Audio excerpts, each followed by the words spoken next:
আল্লাহর ব্যাপারে নিরাশ হবেন না, তার দয়ার প্রতি আশা হারাবেন না।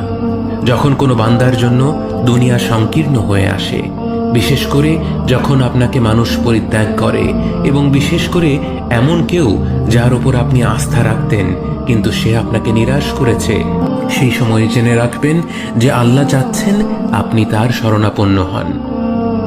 এই পৃথিবীর সবচেয়ে সুখী মানুষ হচ্ছে সে যে আল্লাহর দিকে তার মুখ ফেরায়। আল্লাহর ব্যাপারে নিরাশ হবেন না, তার দয়ার প্রতি আশা হারাবেন না। যখন কোনো বান্দার জন্য দুনিয়া সংকীর্ণ হয়ে আসে, বিশেষ করে যখন আপনাকে মানুষ পরিত্যাগ করে, এবং বিশেষ করে এমন কেউ যার উপর আপনি আস্থা রাখতেন কিন্তু সে আপনাকে নিরাশ করেছে, সেই সময় জেনে রাখবেন যে আল্লাহ চাচ্ছেন আপনি তার শরণাপন্ন হন।